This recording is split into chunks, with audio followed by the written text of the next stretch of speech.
Hello everyone, कैसे हो आप सभी। आई होप आप अच्छे होंगे।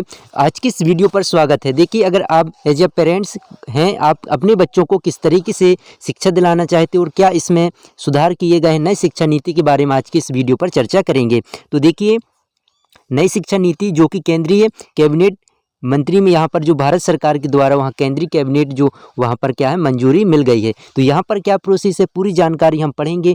क्या 10वीं एमपी बोर्ड को अब क्या कोई भी अदर स्टेट के बोर्ड हैं, चाहे एमपी यूपी बिहार, क्या इसको बोर्ड से निकाल दिए गए हैं? क्या 12वीं बोर्ड है?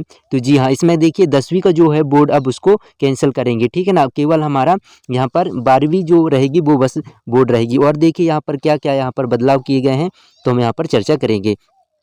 तो भारत सरकार द्वारा प्रस्तावित केंद्रीय सरकार की कैबिनेट मंत्री, ठीक है ना, कैबिनेट की स्वीकृति के बाद 36 साल बाद देश में नई शिक्षा नीति लागू हो गई है। तो मतलब आपको देखिए जी ताज़ा जानकारी है जो कि नई शिक्षा नीति अभी हो गई, ठीक है। NEP 2020 जो कि यहाँ पर 36 साल बाद आई थी, 21वीं सदी की पहली राष्ट्रीय नीति थी। इसमें मतलब कहते हैं कि जो देश भर से सभी मतलब लोगों से जानकारी ये प्राप्त की है कि आपको इसमें क्या जोड़ना है, सभी से जानकारी यहाँ पर मांगी गई थी कि आपको नई NEP 2020 में कुछ ऐड करना है। सब अपने विचार विमर्श करने के लिए सभी के पास जानकारी दी गई थी। तो कैबिनेट नई शिक्षा नीति, ठीक है, न्यू एजुकेशन पॉलिसी 2023 को मतलब यहाँ पर हरी झंडी मिल गई है। तो 34 साल बाद शिक्षा नीति में बदलाव किया गया।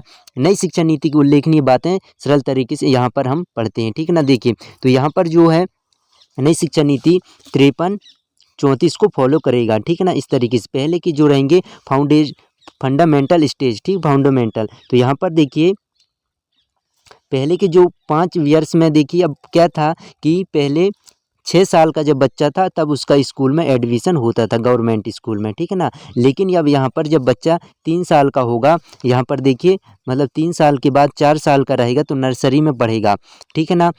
फिर इसके बाद KG में पढ़ेगा, फिर KG में तो 6 साल का जब हो जाएगा, इसके बाद मतलब फर्स्ट क्लास में उसका 7 साल में एडमिशन, ठीक है ना। फर्स्ट क्लास 6 साल का होगा, जैसे ही कंप्लीट करेगा तो उसका फर्स्ट ईयर लिख जाएगा, फिर सेकेंड में हो जाएगा तो उसका मतलब क्या, फर्स्ट पढ़ेगा, फिर सेकेंड दूसरी कक्षा में। तो यहाँ पर इस तरीके से 5 साल का यहाँ पर जी हो गया, ठीक है ना। जी सारे यहाँ पर 5 वर्ष बच्चा करेगा।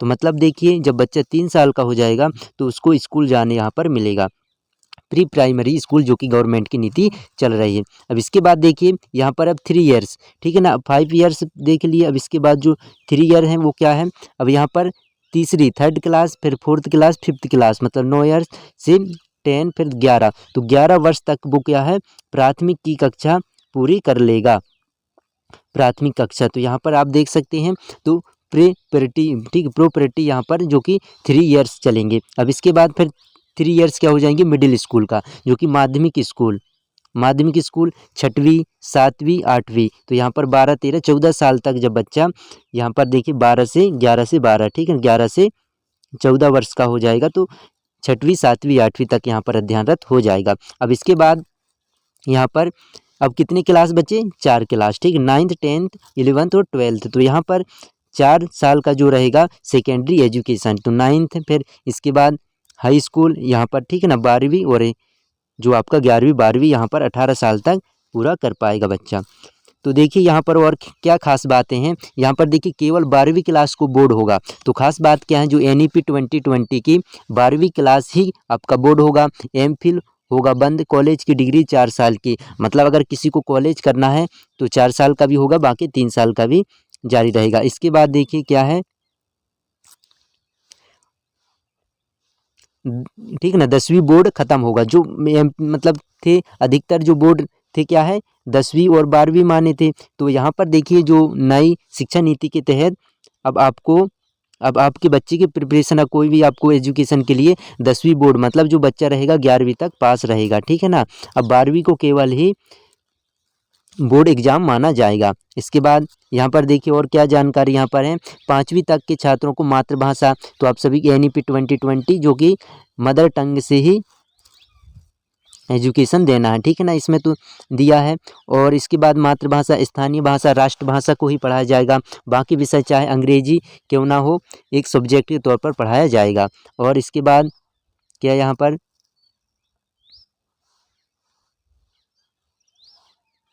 पहले 10वीं बोर्ड की परीक्षा देना अनिवार्य होता था, जो अब नहीं है। मतलब 10वीं बोर्ड की परीक्षा अनिवार्य नहीं, इसमें ये बदलाव किया गया है। और इसके बाद 9वीं से 12वीं तक सेमेस्टर में परीक्षा होगी, मतलब आप 9th क्लास से इसमें सेमेस्टर तक की परीक्षाएं होंगी, ठीक है ना। और इसके बाद यहाँ पर देखिए जिस फॉर्मूले को अपनाया गया है 5-3-3-3 और इसके बाद 4, वही कॉलेज की डिग्री 3 वर्ष और 4 साल की होगी, यानी ग्रेजुएशन के पहले साल सर्टिफिकेट, दूसरे साल डिप्लोमा और तीसरे साल डिग्री मिलेगी।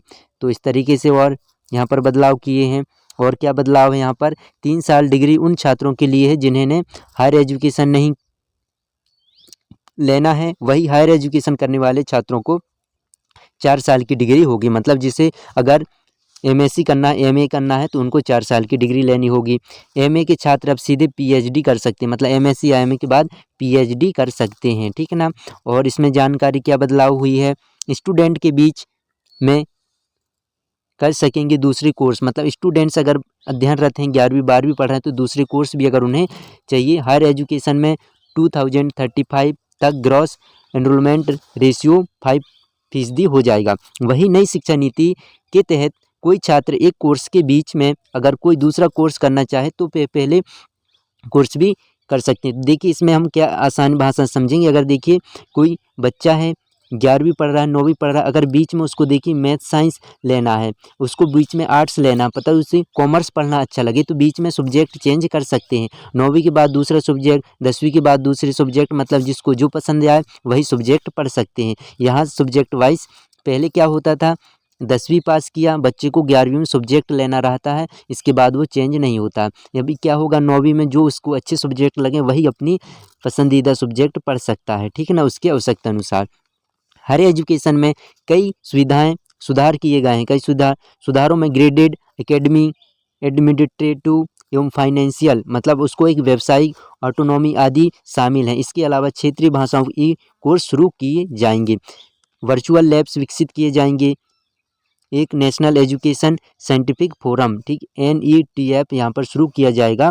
तो इस तरीके से आपकी सारी जानकारी यहाँ पर सरकारी, निजी, डीम्ड और संस्थानों के समान होंगे। मतलब कोई भी देखिए देश में कितने 45,000 कॉलेज हैं, जो कि सभी हमारे शिक्षा मंत्री धर्मेंद्र प्रधान जी जो कि उनके द्वारा भारत सरकार के द्वारा यहाँ पर जारी हो गया है। तो अब देखिए अधिकतर सभी राज्य में नेशनल एजुकेशन पॉलिसी 2020 लागू हो जाएगा लगभग। यहाँ पर देखिए कैबिनेट में पारित हो गया है, तो आपको इस तरीके से पूरी रहेगी प्रोसेस मध्य जो कि भारत सरकार की एजुकेशन राष्ट्रीय नीति। तो आई होप आपको जानकारी अच्छी लगी, तो प्लीज़ सब्सक्राइब और आगे शेयर जरूर करें। जय हिंद, जय भारत।